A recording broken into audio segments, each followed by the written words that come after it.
3 invités avec nous chaque soir pour décrypter les mouvements de la planète marché. Et chaque dernier vendredi du mois, nous dressons le grand tableau de bord des marchés pour bien tirer les enseignements du mois écoulé, le premier mois de l'année 2025, qui fut un excellent mois pour la performance des indices actions en Europe. Nous avons autour de la table Bertrand Lamiel, directeur général de Portzamparc Gestion. Bonsoir Bertrand. Bonsoir Grégoire. Romain Daubry avec nous pour cet exercice, consultant chez Bourse Direct pour Bourse Direct. Bonsoir Romain. Bonsoir Grégoire. Et Kevin Lenouaille qui nous rejoint également pour ce rendez-vous, ce grand tableau de bord des marchés, directeur associé chez Avantgarde Family Office. Bonsoir Kevin. Bonsoir Grégoire. Merci d'être là messieurs, ravi de vous retrouver tous les trois pour dresser donc le grand bilan de ce mois de janvier qui fut un excellent mois, je le disais, pour la performance des indices actions en Europe. Bertrand, je commence avec vous. Vous êtes venu alors avec le match, puisqu'on est quand même dans l'idée d'un match entre les États-Unis et la zone euro. On m'a dit que c'était un match qui se joue en 12 rounds, évidemment. Il y a encore 11 mois devant nous.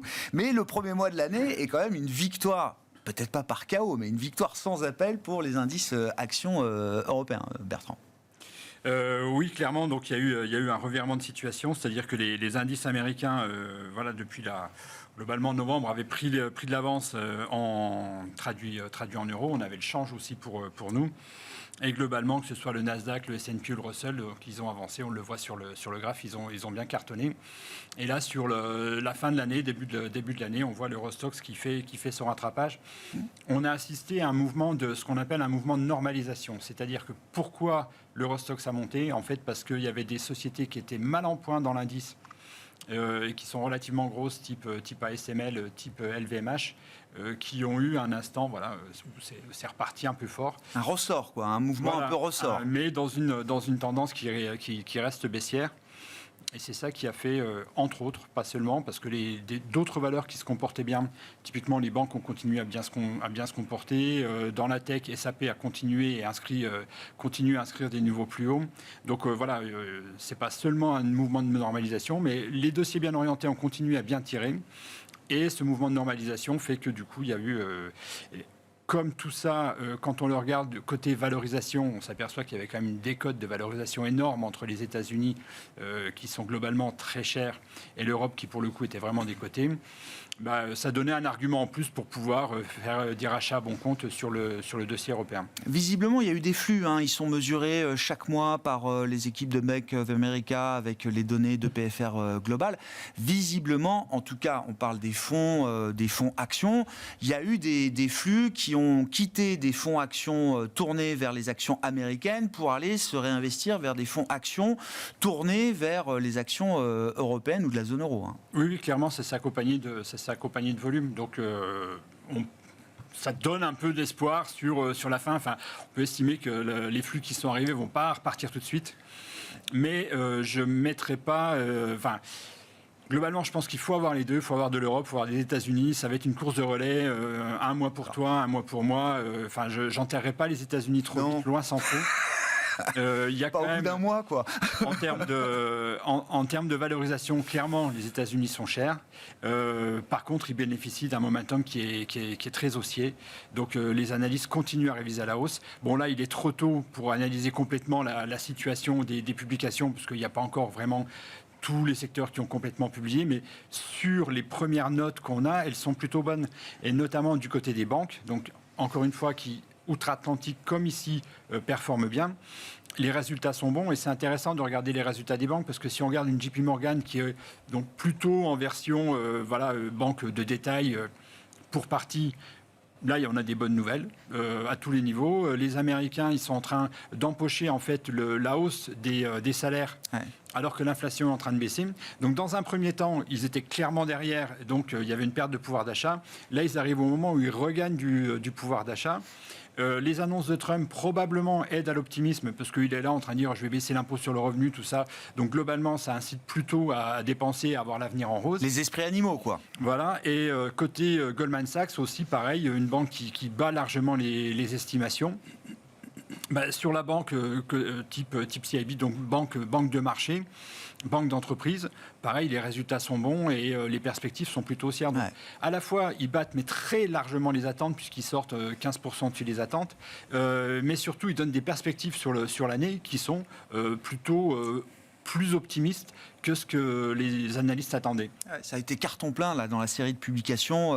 On a eu des grosses publications déjà, mais au début, ce sont les banques américaines et ça a été effectivement carton plein sur les résultats des banques américaines pour leur quatrième trimestre et l'ensemble de l'année 2024. Une autre manière de regarder les choses, Romain, puisqu'on est dans l'exercice des graphiques, vous avez la comparaison, alors sur longue période, c'est ça, entre le S&P 500 et l'Eurostoxx, avec donc c'est les fameuses bougies, c'est ça que vous nous montrez, Romain. Oui, effectivement, un graphique comparé. Qu'est-ce que ça nous apporte là? On voit cette belle bougie verte de l'Eurostoxx 50. J'imagine que c'est la bougie du mois de janvier, c'est ça, Romain? Exactement. Ouais. Chaque bougie représente un mois. Celle de l'Eurostoxx en bas est en train de rattraper très nettement le parcours qui était très supérieur du S&P qui lui est plus en pause. Donc on a près de 8% sur l'Eurostoxx de hausse ce mois-ci contre un peu moins de 4% pour le S&P à 7 heures. Le marché américain n'est pas encore clôturé. Mais on a une nette surperformance, un rattrapage. Et un rattrapage qui s'est fait, on a choisi l'Eurostoxx pour la représentation en Europe, mais qui s'est fait de façon très harmonieuse sur la plupart des indices européens. Pauline l'indiquait en introduction, que ce soit l'IBEX, le MIB, le DAX, continuer, et même le CAC 40 qui avait beaucoup de mal à déborder des niveaux importants est peut-être en train d'invalider des structures de baisse et de réactiver une dynamique haussière en débordant les 7900 points. Donc ça se passe de façon harmonieuse sur l'ensemble des indices européens, et on avait constaté en fin d'année effectivement aussi en termes de, non seulement en termes de valorisation mais en termes de comportement, un excès de pessimisme sur l'Europe et au contraire voir un début d'euphorie sur le marché américain. Il n'y avait plus d'autres places que les États-Unis, et on voit que dans le comportement ça se réveille, et puis ça se réveille de façon assez rapide, assez consensuelle aussi. Le volume accompagne les mouvements. La seule chose qui est un peu gênante dans cette construction, c'est l'intérêt sur les marchés dérivés que je regarde toujours. Ah bah c'est votre partie ça, Romain. Ouais. Et sur l'Eurostoxx, on n'a toujours pas plus de contrats futurs ouverts. Ça veut dire qu'on n'a probablement pas de grosses mains qui accompagnent ces mouvements-là. Alors les volumes, c'est certes une part de l'activité, mais on n'aime pas tellement en haut de marché quand les mouvements se produisent comme ça en bas ou en début de mouvement. Ça peut durer un certain temps. On avait connu ça début 2019 où le marché remonte avec des volumes qui sont un peu supérieurs mais pas toujours géniaux, et de la position ouverte, de l'intérêt qui ne se met pas en place sur les marchés dérivés. En revanche, en haut de marché comme ça, quand on a fait une longue pause, comme ça a été le cas sur l'Eurostoxx pendant toute la période du mois de mai à janvier en réalité, et qu'on réactive la dynamique, on aimerait bien lire un peu de soutien et de ce côté-là, et le volume facial et l'absence de volume sur les marchés dérivés, au haut de marché, ça peut être ce qu'on appelle une phase de distribution. C'est pas très lisible, c'est pas flagrant, et sur les indices européens, on est en train de former des plus hauts. On a une configuration graphique qui est haussière, donc on accompagne le mouvement et on continue. Il n'y a aucune invalidation, aucune figure de retournement. En revanche, on est conscient que cette construction, alors elle peut déboucher sur des latéralisations et puis de l'intérêt qui arrive ensuite, ça peut être le cas aussi. En revanche, on a un deuxième élément aussi, c'est du côté des marchés dérivés, toujours sur les options. On a un ratio de couverture qui est complètement absent des portefeuilles. D'accord. On a un ratio put-call qui est en dessous de toutes les statistiques moyennes. Je rappelle qu'habituellement, c'est entre 0,80 et 1,20 que doit se situer le ratio. En dessous de 0,80, on considère qu'on est optimiste. Sur l'Eurostoxx, hier soir, sur l'échéance en cours, c'est autour de 0,40 pour 0,40. Donc, il n'y a vraiment aucune protection dans les portefeuilles. Alors, c'est quoi? C'est un risque de fragilité dans la construction de ce mouvement de rattrapage? C'est ce qu'il faut comprendre? Alors, c'est un risque de fragilité dans la construction. En fait, le mécanisme est le suivant. Ça peut durer longtemps, cette absence de protection dans les portefeuilles. On a eu des petits warnings en début de semaine qui auraient pu faire remonter la volatilité. C'est pas vraiment le cas. Elle reste autour de 15, même sous les 15 sur l'Eurostoxx. Pour moi, on est repassé sur le VIX, pardon. On est repassé dans ce cas-là en zone de complaisance sur l'indice américain. Mais ces warnings n'ont pas révélé de stress du tout de la part des opérateurs. Alors, si on n'a pas vraiment d'accompagnement du côté des marchés dérivés, on n'a pas non plus grand-chose à couvrir. Donc, il y a peut-être un phénomène de ce côté-là. Mais ça veut dire que cette complaisance, cette absence de couverture dans les portefeuilles fait que, en cas de surprise, en cas de retournement, en cas de trou d'air sur les marchés, les opérateurs ne seront pas prévenus, ne seront pas protégés, et donc ça peut amplifier les mouvements. C'est ça que ça nous dit seulement. Donc pour l'instant, on accompagne ce mouvement haussier, mais on constate que dans la construction, on a quelque chose d'un peu fragile. Et quand on voit les comportements de certains titres aux États-Unis, on se dit qu'il y a un peu de prudence à avoir de certains côtés. Donc, il y a un graphique sur Nvidia, on le passera tout à l'heure, Romain, si c'est à ce à quoi vous faites référence, par exemple. Ça a été un événement marquant de cette fin de mois, oui. Et effectivement, et en termes parce que Nvidia, mais en termes de comportement et de réaction de marché, il y a pas mal de choses à décortiquer de ce côté-là. Donc positif pour l'Europe qui surperforme, un rattrapage qu'on escomptait, qui se met en place, tant mieux. Aucune invalidation pour l'instant. Maintenant, on arrive proche de cible. Il va falloir voir si on arrive à consolider et à recréer l'intérêt. Il y a déjà un premier moment de vérité ou de rendez-vous là, à partir des niveaux qui ont été atteints aujourd'hui. Pour l'instant, oui. Ouais. Sur ce match, alors comment vous regardez les fondamentaux, Kevin? Vous êtes venu avec un graphique qui montre les anticipations bénéficiaires, c'est ça qu'on peut avoir, ou la valorisation, les anticipations de ratio de bénéfices qu'on peut avoir pour la partie américaine avec le S&P 500 et pour la partie européenne illustrée par les anticipations de bénéfices au sein du CAC 40. Bon, ça remonte un petit peu du côté du CAC, de ce que je vois sur ce graphique, mais c'est vrai que la dynamique semble quand même plutôt encore, du point de vue des fondamentaux bénéficiaires, du côté des entreprises américaines au sein du S&P 500. Absolument, c'est tout à fait le cas. En effet, je m'accorde évidemment avec tout ce qui a été dit. Ce qui nous paraît évidemment aujourd'hui intéressant, c'est quand on regarde la valorisation en absolu, comme ça, cet écart, évidemment, il est grandiloquent, mais il amène aussi à des sujets macroéconomiques qui sont différents, avec une prise de position de leadership d'autant plus forte aujourd'hui aux États-Unis, qui pour nous soutiennent justement une très grande partie de cette survalorisation, une remontée de valeur ajoutée au sein de quelques acteurs, on en parlera peut-être tout à l'heure, et puis on peut le prendre dans l'autre sens également, c'est une quasi-décote finalement européenne. Mais ce qui m'intéresse le plus par rapport à tout ce qui a pu être dit pour en conclure, c'est que globalement, on a malgré tout encore aujourd'hui du mal à considérer que le marché européen soit sous-valorisé. En l'occurrence aujourd'hui sur un graphique tel que celui-ci, sur des PER anticipés, on n'a pas la sensation justement de voir finalement une décote absolue de la part du CAC. J'ai pris le CAC, mais en réalité ça marche avec tous les indices européens. On peut minorer cela sur un Eurostoxx, un Stoxx 600 et encore en réalité. Et donc de ce point de vue-là, ce qui nous intéresse, c'est de se dire que dans ces deux marchés-là, malgré tout, on voit qu'il y a quand même une agrégation, non pas de crainte, mais on se retrouve quand même sur des niveaux de valorisation qui sont très exigeants là aussi.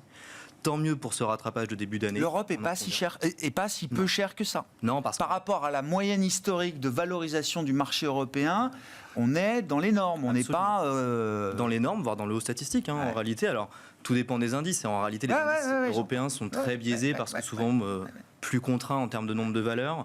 Mais globalement, on va se retrouver avec des indices qui en effet sont chèrement valorisés. Donc il faut rentrer dans le picking, évidemment, pour aller chercher ensuite des beaux sujets. Mais on en parlait d'ailleurs en introduction. Aller chercher du picking, ça veut dire aller chercher de la value. Et la value aujourd'hui n'est pas forcément attirante. Donc évidemment, on boucle ainsi. Mais en effet, en absolu, aujourd'hui, le niveau des marchés européens, typiquement, on ne rajoute pas de bêta européen dans nos portefeuilles en indice. C'est pas le sujet du jour. En réalité, on préfère aller chercher des matchs sectoriels éventuellement, voire de l'intra-sectoriel quand on le souhaite.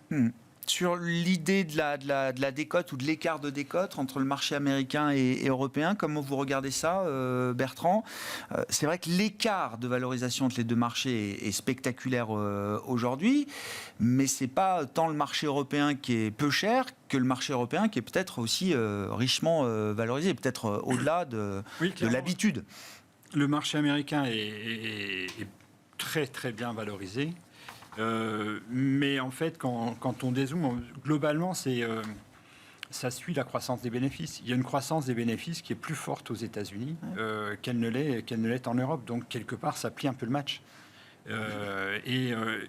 N'oublions pas qu'on est dans une séquence où la Banque fédérale, la Fed, la Réserve fédérale, merci, américaine, est accommodante. C'est-à-dire qu'elle est en train de baisser ou de faire une pause. Oui. Bon, après, chacun... Voilà. Oui. Mais en tous les cas, elle n'a pas fermé la porte à d'autres baisses de taux. On est d'accord. On est d'accord. Oui. Et donc, quand on a une séquence où, historiquement, on a de la croissance des bénéfices et une Fed qui est neutre ou accommodante, les PER montent.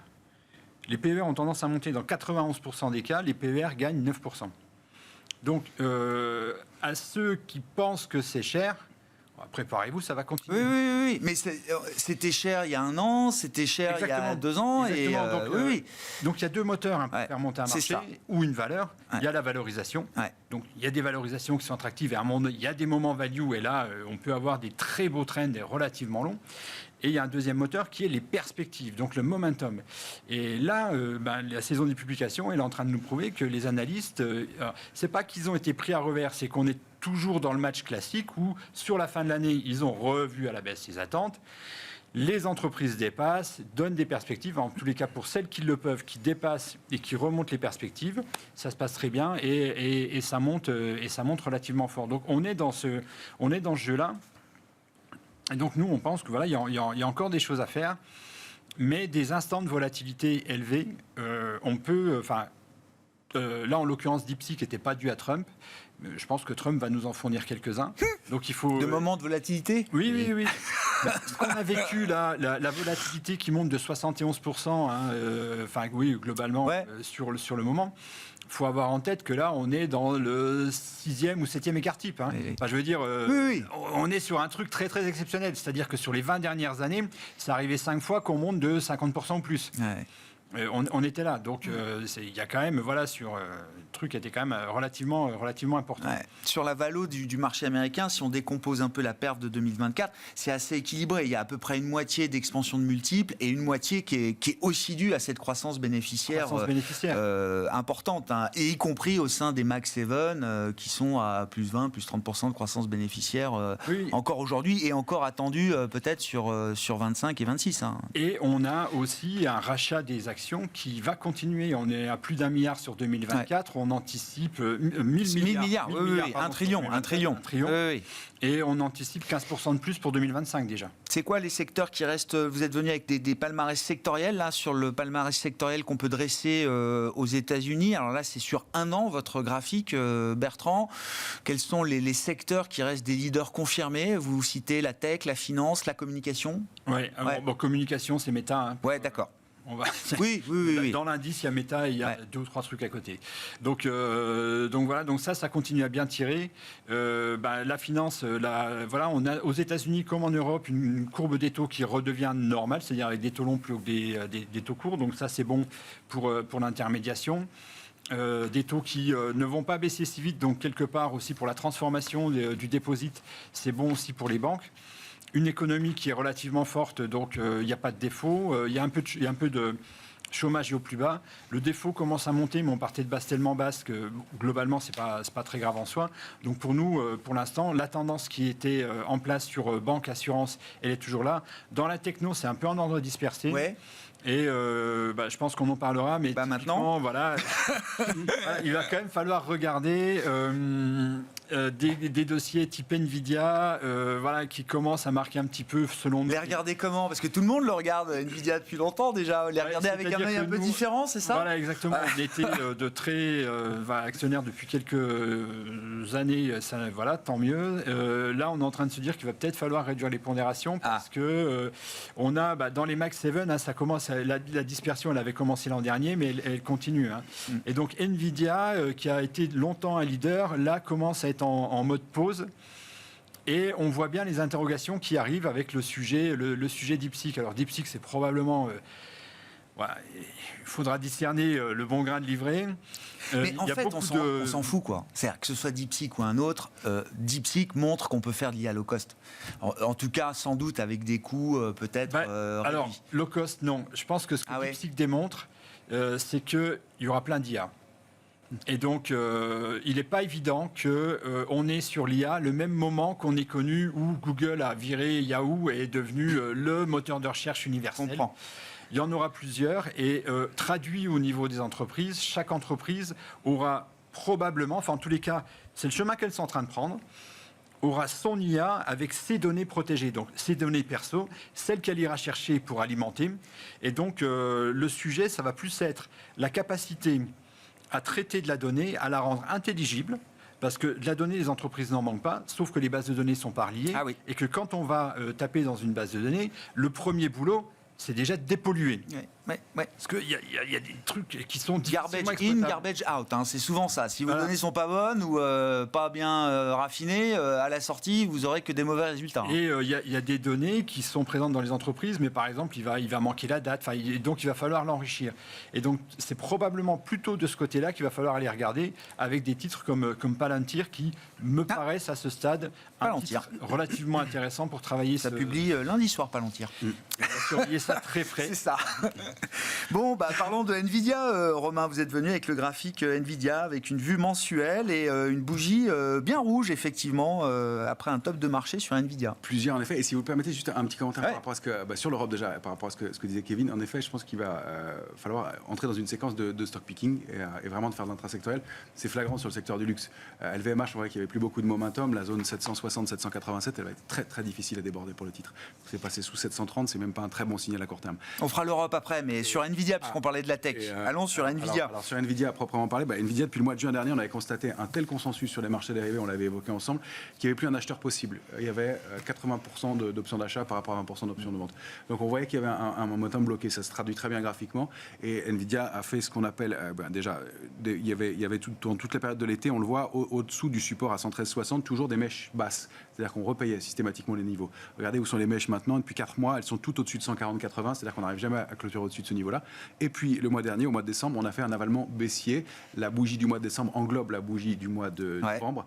Ça, en haut de marché, en mensuel, c'est un très mauvais signal. Et on voit cette grande bougie de volatilité ce mois-ci qui montre ça. Alors après, il y a un autre élément comportemental aussi intéressant. Alors, sectoriel aussi par rapport et la tech aux États-Unis. Si on prend un panier de valeurs sur l'intelligence artificielle aux États-Unis, il sous-performe maintenant. Il n'est plus aussi fort qu'il était. C'est plutôt l'économie digitale qui va surperformer. Donc il y a des choses à aller regarder ailleurs, même dans les secteurs. Et sur Nvidia, à proprement parler, le mouvement qui s'est produit cette semaine montre, à mon sens, que les carnets d'ordre sont complètement vides et qu'on est probablement dans une phase de distribution du papier. C'est-à-dire que pour sortir des positions gigantesques, les grosses mains et les gros acteurs du marché, c'est pas en 15 jours. Ça va prendre du temps. Et c'est pas ce jour-là où il y a une mauvaise nouvelle qu'eux décident d'appuyer sur le bouton d'un coup. Donc ça, c'est pas le fruit de gros opérateurs du marché. Ce sont des carnets d'ordre complètement creux qui font qu'on baisse. Et la très mauvaise nouvelle, mais c'est que c'est que le retail qui a repayé ce mouvement-là dans le creux de marché. Ça, en 2020, c'était une super nouvelle. Je suis ravi et j'ai travaillé pour un courtier longtemps. On aime que nos clients et que les particuliers se défendent et battent... soient gagnants, quoi. Soient gagnants et s'en sortent bien. Là, je ne suis pas sûr que ce soit une très bonne nouvelle et compte tenu de la configuration graphique, de se jeter sur 15% sur Nvidia après 16% de baisse, je ne suis pas sûr que ce soit un très bon signal et que ce ne soit pas des mains fortes qui payent ce mouvement-là. Donc on a, à mon sens, ce comportement de distribution et donc on peut assister pendant longtemps encore à des mouvements de contrebalance comme ça, avec des rebonds importants parce que les carnets d'ordre vendeurs sont complètement vidés et que les mains faibles vont pouvoir alimenter des rebonds qui semblent importants. Et on voit que le rebond, il n'a pas été très très fort sur Nvidia graphiquement. Non. Donc attention de ce côté-là sur ce secteur, et la configuration est vraiment pas terrible. Sous 113,60 en clôture mensuelle, c'est retournement de la tendance de moyen terme. Une valeur qui a peut-être perdu un peu de sa survie. En tout cas, il y a un truc cassé quand même dans la dynamique du cours de bourse de Nvidia. Puisqu'on parlait de DeepSeek, est-ce que DeepSeek remet de l'intérêt sur des valeurs chinoises? Vous êtes venu avec le graphique d'Alibaba, qui d'ailleurs, dans la foulée de DeepSeek, a présenté également une IA dont Alibaba nous dit qu'elle est encore meilleure que DeepSeek, qui s'appelle Queen, je crois. Et donc, Baba, visiblement, lui, est plutôt en bas de marché aujourd'hui, contrairement à Nvidia. Exactement. Et Baba, qui avait un parcours très baissier de long terme, à stabiliser dans une structure qui est possiblement une structure de retournement, un triangle symétrique. Elle en est sortie par le haut puissamment au mois de septembre. Elle a été formée une pause contre 106,42 et elle forme une structure graphique intéressante où elle est en train de le faire puisqu'on s'approche de la borne haute à 106,42 d'une 3 méthodes ascendantes. Donc une grande accélération haussière, 3 bougies rouges de consolidation qui font un grand trading range 81, 40, 106, 42. Ça, en bas de marché, avec des volumes qui sont très, très, très conséquents. Sur Alibaba, c'est vraiment très significatif en plus. On a quelque chose qui est en train de se reconstruire manifestement. Donc, si on passe 106,42, on a encore un potentiel assez important. On peut aller chercher des extensions jusqu'à 143,20, 161,60. Il y a une soixantaine de pourcents de rattrapage sur Baba, manifestement. Donc, une configuration. Donc, il y a peut-être un arbitrage à faire, quoi. Un peu moins de Nvidia, un peu plus de Baba. Il y a manifestement des mains fortes qui sont en train d'arbitrer. C'est ça, ouais. Kevin, comment vous regardez ces histoires? Alors, autour de l'IA, en quoi DeepSeek modifie peut-être le thème d'investissement, l'élargit ou en tout cas montre de l'intérêt peut-être pour d'autres valeurs que simplement Nvidia qui était quand même le flagship incontournable. Est-ce qu'on a envie d'avoir encore du Nvidia pour le compte des clients et comment est-ce qu'on va au-delà un petit peu simplement du seul sujet Nvidia? Comment est-ce qu'on voit l'histoire de lundi? On la voit avec non pas un sourire, mais en se disant finalement, si on raccroche tous les wagons dont on vient de parler, la valorisation, les mains pleines, etc., on se dit que fondamentalement ce qui nous arrive n'est pas du tout inattendu. En ce sens que, parlant de valorisation élevée, parlant d'un panel de risques tout à l'heure et d'opportunités, bien entendu, on a en fait en creux des hypothèses qui sont extrêmement fortes, j'en reviens aux valeurs, sur certaines anticipations, que ce soit sur les BPA, les croissances, etc. Et ça, globalement, lorsqu'on démarre l'année dans cet univers-là, je parle évidemment du côté américain pour commencer, on se retrouve ensuite avec des séances potentielles qui ne sont que celles-ci, c'est-à-dire celles des surprises en réalité. Pour le dire différemment, les niveaux aujourd'hui, encore une fois, étaient tendus. Ça a été expliqué sur les volumes, mais aussi, encore une fois, sur les valorisations. Et donc, c'est pas une rupture en soi pour nous, DeepSeek, absolument pas, on va y revenir. Non, non, c'est pas une rupture, comme celle-ci, c'est une accélération peut-être de l'idée de la banalisation ou de la diffusion de l'IA. En tout cas, comme on est passé entre la fin de l'année dernière d'une belle euphorie sur tous les marchés à aujourd'hui, nous, ce qu'on va qualifier d'optimisme, on est descendu entre guillemets d'un cran. C'est pas entre guillemets une innovation de rupture, ça nous remet juste quelque peu les pieds sur terre. À imaginer que finalement les taux d'actualisation ne sont pas infinis, encore une fois. Donc c'est plutôt ce sujet-là que l'on voit, et ça remet en cause finalement, encore une fois, de l'euphorie, et ce n'est que symptomatique justement d'une année comme celle-ci, sur laquelle on s'attend à avoir beaucoup de surprises. On pourra aller dans n'importe quel sujet, de la politique, de l'économie, peu importe. Et finalement ici, pour nous, DeepSeek n'est qu'encore une fois qu'une surprise parmi d'autres. Est-ce que ça remet en cause fondamentalement nos hypothèses ? Je ne le crois pas, parce qu'encore une fois, ça a très bien été dit, DeepSeek a des réserves stratégiques de Nvidia, ce n'est pas a priori pour rien. On a aujourd'hui, en effet, on découvre finalement aussi cette technologie en même temps qu'elle émerge, et donc on va sûrement avoir de plus en plus de surprises. Aujourd'hui, un DeepSeek fondamentalement qui émerge, pour moi, ça me rappelle plutôt des lois d'innovation avec des prix à la baisse. Donc en l'occurrence, j'en suis navré peut-être pour Nvidia demain, mais avec un mode comme celui-ci, enfin en tout cas avec des barrières à l'entrée comme cela, si on est capable d'avoir un peu de rupture technologique et des prix à la baisse, on pourra volontairement en reparler, puisque tout le grain qui est en dessous justement de ces Mac 7, potentiellement va être très bien. Ça a été des discours chez le patron de SAP, le patron de Microsoft, etc. Voilà. Moins l'IA sera cher, mieux c'est pour nous, vendeurs de logiciels, en tout cas pour la partie logicielle, effectivement. Et puis sur DeepSeek, si on devait s'y focaliser, n'oublions pas malgré tout, ça a très bien été dit, c'est la data qui fait le tout. Et le problème de DeepSeek, évidemment, c'est la data. On ne va pas revenir sur les problèmes d'open source, sur les problèmes de captation des données, etc. Mais ça a très bien été dit. Il y aura sûrement plusieurs IA. Et donc aujourd'hui, l'émergence d'une, et peut-être l'émergence d'une IA entre guillemets régionale.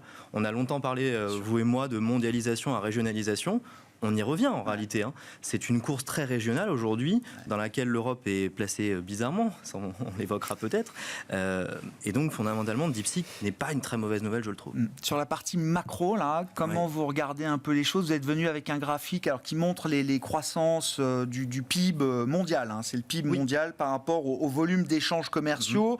Alors il y a eu le cycle 2000-2020, enfin 2000-2019, et ce qui s'est passé ensuite post-Covid sur la séquence 2022-2024. Qu'est-ce qu'il faut tirer comme enseignement ? Alors, ce sont des chiffres notamment du FMI. Qu'est-ce qu'il faut tirer comme enseignement de cette séquence 2022-2024 par rapport à la manière dont le PIB pouvait fonctionner sur le cycle précédent ? Alors, le problème de ces graphiques-là, on y vient en fait, c'est qu'ils sont aussi simples qu'ils ont des conclusions. Ce qui nous intéressait ici, c'est plutôt que de parler, encore une fois, de valorisation, on s'y est attaché, c'est de regarder en effet un aspect macro et se dire aujourd'hui, finalement, on n'est pas sur des contributions ici à la croissance, je le précise bien, mais on a, encore une fois, une économie mondialisée qui semble changer.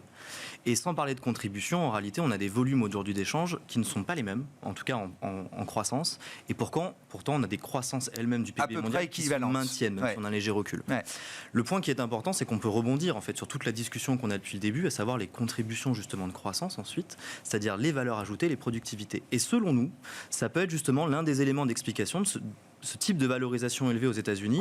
On n'est plus dans une course au volume. En fait, on est dans une course à la productivité future, aux innovations futures. Et ce graphique-là, je le trouve intéressant parce qu'en fait, on passe d'un monde qui englobe 2019, qui englobe des chocs technologiques, mais d'un monde qui était très axé sur les volumes post-ouverture de la Chine. Les échanges mondiaux, quoi. À aujourd'hui un monde qui est très technologique, et ce graphique-là, il m'intéresse de ce point de vue-là.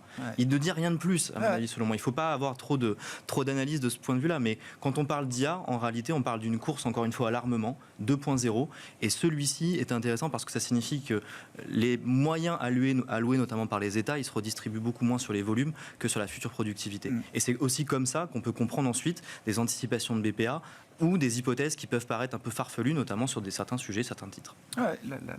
La dynamique du monde a changé effectivement de ce point de vue-là.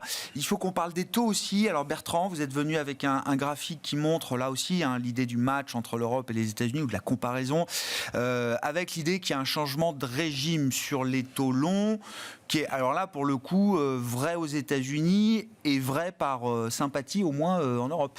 Oui, clairement. Donc on était dans une tendance baissière sous sous une oblique et donc, certes, ça yoyotait, mais globalement, c'était en train de baisser et tout ça était alimenté par le fait que les banques centrales étaient aussi en train de baisser les taux, donc ça donnait moins de traction sur les taux longs. Et puis, en fait, le coup, il est venu des États-Unis, donc qui sont remontés, mais du coup, l'Europe derrière est partie assez fort. Alors, il y a plusieurs raisons à ça, mais en tous les cas, on est sur un changement de tendance. C'est-à-dire que là où on avait une vue, les taux longs vont baisser par mimétisme avec les taux courts. Le grain de sable, alors après, il y en a plusieurs, mais c'est pas forcément dans l'ordre, mais déjà, l'inflation, finalement, l'inflation n'est pas complètement morte aux États-Unis. Il y a des moments, on a eu des séquences novembre-décembre qui étaient quand même un peu au-dessus. Il y a des sujets, alors il faut faire attention parce qu'une bonne partie de l'inflation, pour un peu plus de 30%, c'est le shelter, donc globalement c'est habitation, coût de l'habitat et autres. C'est des données qui sont vieilles, quand elles arrivent, elles ont 6 mois. Donc il faut faire attention à ça, on ne va pas lire ça trop rapidement. Mais derrière, Trump, les barrières douanières, donc on ne sait pas quand elles vont arriver, mais ça c'est inflationniste. Et en fait le match c'est, alors certes ça c'est inflationniste, mais de l'autre côté, on va avoir des données sur la baisse des impôts sociétés, donc là qui sont plutôt propres à créer du PIB. Ouais. Donc il faut voir qu'est-ce qui va être mis en avant en où l'équilibre se forme. Quelle est l'ampleur. De toute façon, on est dans le flou. La séquence Trump, pour l'instant, elle est encore devant nous. Je crois que personne n'a de certitude sur ce qui pourrait être annoncé ou pas, à quel moment, dans quelles conditions, etc. Mais c'est pris en compte. Cette incertitude, elle est aussi prise en compte par ce changement de régime des taux. Sur la croissance, on peut se dire, la croissance aux États-Unis, finalement, elle va être plus forte que prévu. Ça, les analystes les économistes sont plutôt en train de dire ça. Donc, ça mérite des taux longs un peu plus hauts. Mais il y a surtout un sujet sur l'incertitude de l'inflation et globalement une prime de risque. Parce que là, du côté des États-Unis, pour que ça se dégonfle, il va falloir qu'ils fassent quelque chose sur le budget. Voilà. Et puis l'Europe, on a quand même l'Allemagne et la France qui sont dans des situations politiques un peu compliquées et qui fait que probablement, là, c'est pas tant l'inflation qu'une prime de risque qui est montée sur le taux européen.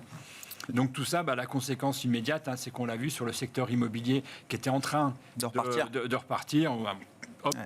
Terminé, on reviendra plus tard. Il y a une valo, là, clairement, je pense, on est d'accord, il y a une mine d'or dans la valo de l'immobilier. On voyait des boîtes type Vonovia en Allemagne qui sont en train de bien aménager leur carnet, les refinancements se passaient bien, etc. Ça, en fait, c'est mis aux oubliettes. Donc, à mon avis, ils vont continuer à bien faire le job, mais le marché ne veut pas les reconnaître pour l'instant. Donc, ça, c'est pour l'instant, c'est mis de côté, quoi. Voilà. Bon, mine d'or, parlons de l'or justement, mais qui est aussi une manière de mesurer peut-être comment on se couvre du risque d'incertitude dans les marchés. Je ne sais pas si c'est comme ça qu'il faut comprendre, en tout cas, les records qui ont été battus cette semaine sur l'or, mais ça peut être une piste. Ça peut être une piste. Je l'entends un peu comme ça, avec un comportement toujours aussi, un nouveau record historique pour l'or cette semaine.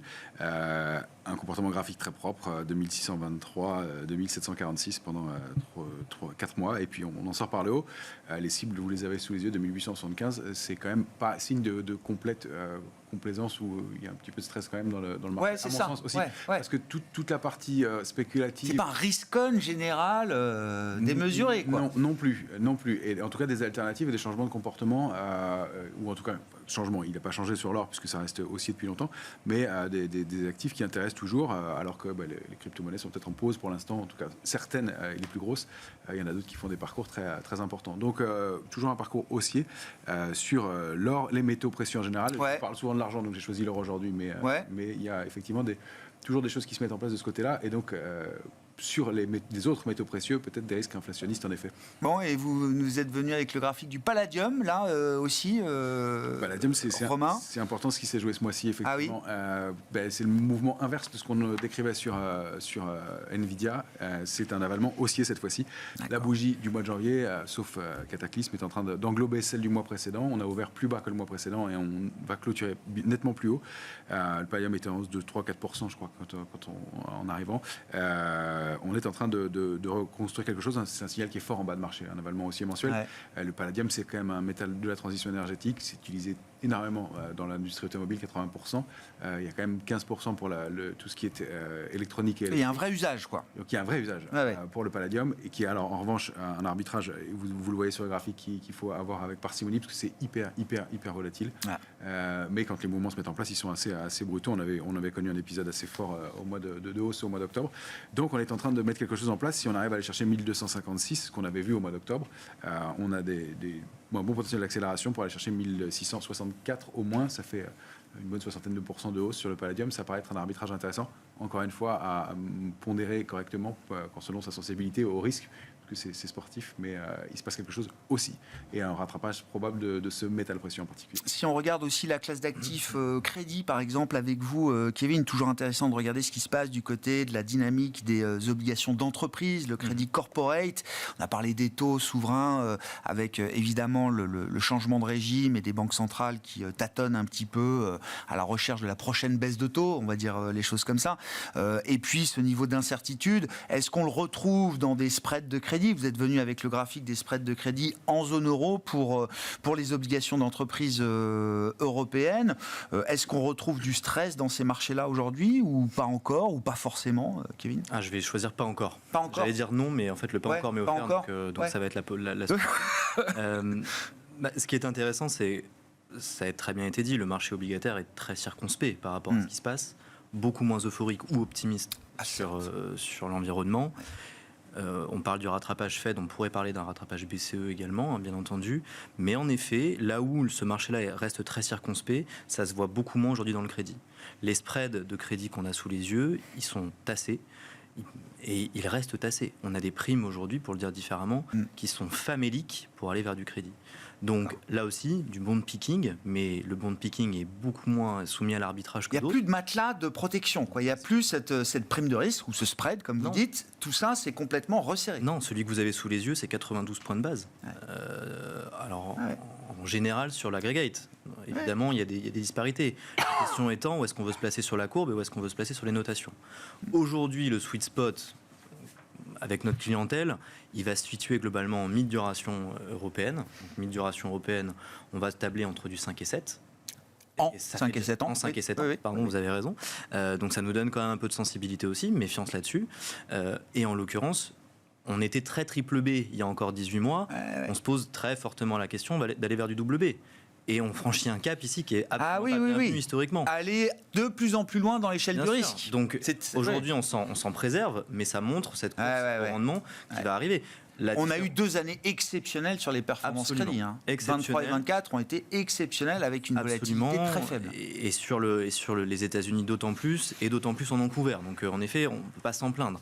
Ce qui est très intéressant peut-être là-dessus, ça rattrape les volumes dont on évoquait tout à l'heure, les volumes, pardon. Ce sujet-là, c'est pour moi, sur le crédit, justement, personne ne veut se dessaisir aujourd'hui de son papier. La question, c'est que le papier est rare aujourd'hui sur la partie volume. Alors, si on monte en notation, ça fonctionne. Par contre, dès lors, encore une fois, qu'on franchit le Rubicon du triple B, le papier s'arrache. Et donc, de ce point de vue-là, les spreads, hors éléments très conjoncturels qu'on n'aurait pas vu venir, ils sont faits pour continuer à se tasser. Malheureusement, pour la recherche de rendement. Bon, il nous reste quelques minutes. Un mot des mid-cap en Europe, Bertrand, vous êtes venu avec le graphique des mid-cap. Alors on est toujours un peu dans l'attente. C'est un peu la marque maison. Vous dites l'angle mort des stratégies, c'est intéressant, oui. Oui, parce que l'an dernier, à la même époque, ça faisait partie des stratégies. Globalement, tout le monde disait les mid-cap, les mid-cap, les mid-cap, et on le voit, on était sur la courbe du bas en train de dépasser cette fameuse courbe rouge de moyenne mobile. Enfin, quelque chose est en train de se passer. La courbe du bas est en train de dire les mid-cap arrêtent la sous-performance versus les grandes capilles. Bon, malheureusement, on sait ce qui s'est passé, c'est que globalement, ça a fait, c'est déjà pas mal, ça a fait jeu égal, mais bon, ça n'a pas eu l'explosion qu'on attendait. Sauf que pendant ce temps-là, quand on regarde la partie du haut, qui est l'absolu, on s'aperçoit qu'on est en train, gentiment, tranquillement, de s'appuyer sur une moyenne mobile 200, de dépasser des plus hauts de 2 ans, de 3 ans, voilà, donc il y a mouvement haussier qui est en train de se mettre en place, et surtout, gentiment, tranquillement, qui est en train de faire mieux que le segment des large caps. Donc là, les mid-cap européennes, on est sur du 5-20 milliards. Donc D'accord, c'est ça. Ça reste J'allais beau- vous demander ça un reste peu du beau l'échelle bébé. de grandeur. Oui, c'est Ça ça. reste C'est pas de la beau bébé, micro-cap, quoi. c'est Non, pas- plus. non, on est vraiment Oui, sur oui, la oui. grosse Oui, ligne oui. européenne. Oui. Et en fait, on retrouve là, enfin, je pense que ça, c'est la traduction de les investisseurs qui commencent à aller chercher. L'indice mid-cap européen, c'est de la finance et de l'industrie. Ça tombe bien, c'est les deux secteurs qui marchent bien en Europe.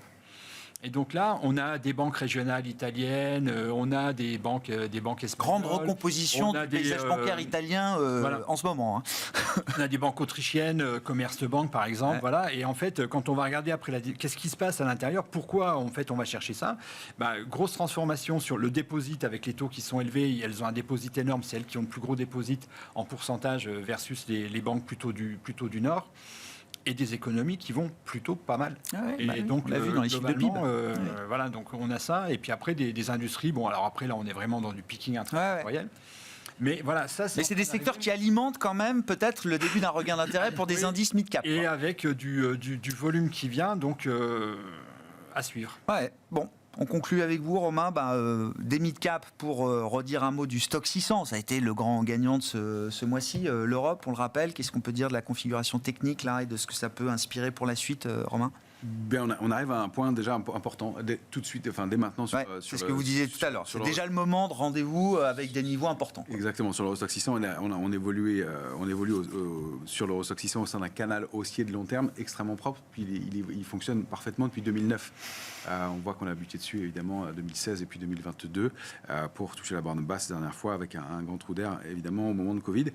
Donc ce sont des grands mouvements qui se mettent en place. Alors les canaux haussiers sont faits pour être débordés, tant mieux, il y a encore des résistances qui sont un peu plus lointaines.